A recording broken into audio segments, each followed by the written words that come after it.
Assalamualaikum warahmatullahi wabarakatuh. Menurut data dari Suara USLO, setelah berjalannya program makanan bergizi gratis, pedagang kantin mengalami penurunan penjualan sampai 30 hingga ke 50%. Loh, kok bisa? Bukannya program ini bagus untuk siswa? Pertanyaannya, apakah program yang bagus untuk kesehatan siswa ini memberikan dampak negatif bagi usaha sekitar? Nah, disinilah yang akan kita bahas nanti. Baik, dalam presentasi ini kami akan mengulas dampak dari program makanan bergizi gratis terhadap siswa sebagai penerima manfaat sekaligus dampak bagi usaha kantin di sekolah SMA Negeri 2 Melabu. Kami dari kelompok 3 dengan saya Mawaddah Warahmah Dan saya Fadila Abastia Agus. Dan saya Zahul Kiram dengan tema analisis dampak program makanan bergizi gratis terhadap siswa dan usaha kantin sekolah. Program makanan bergizi gratis atau MBG adalah program dari pemerintah untuk meningkatkan kualitas gizi pada peserta didik di Indonesia. Tentu saja tujuannya sangat jelas, yaitu untuk mengurangi masalah gizi dan meningkatkan kesehatan, juga mendukung kualitas sumber daya manusia. Jika kebutuhan gizi terpenuhi, maka itu akan menunjang konsentrasi belajar, juga daya tahan tubuh dan prestasi siswa. Jadi, ini adalah bentuk investasi jangka panjang pada bidang pendidikan dan kesehatan.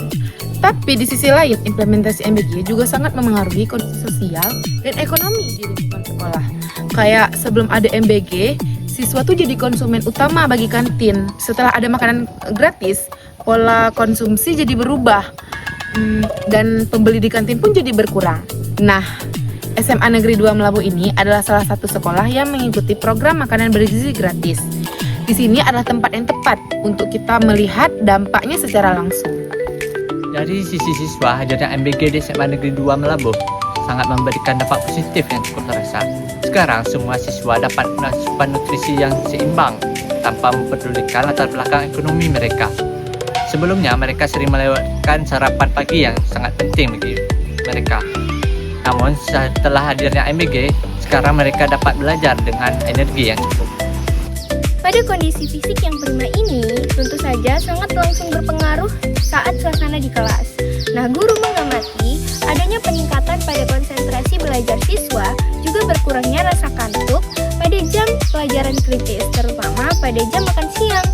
Nah, bagi siswa dari keluarga kurang mampu, itu juga dapat mengurangi beban orang tua oleh jajan harian. Menariknya, menu di SMA Negeri 2 ini juga bervariasi. Nggak cuma nasi dengan lauk ayam atau ikan saja, tapi juga ada somai, burger, dimsum, sate, dan lain-lain. Nah, dan ini membuat siswa merasa senang dan lebih giat untuk belajar. Ini menunjukkan bahwa MBG itu berdampak positif bagi kehadiran dan semangat belajar siswa. Tapi di sisi lain, pedagang kantin merasakan perubahan yang cukup besar. Sebelum ada MBG, siswa membeli jajan makanan dan minuman ke kantin. Namun setelah MBG berjalan, kantin jadi sepi. Akibatnya terjadi penurunan jumlah siswa yang membeli makanan utama di kantin. Dampaknya paling terasa terhadap pedagang yang menjual makanan berat dan makanan cepat saji yang mirip dengan menu MBG.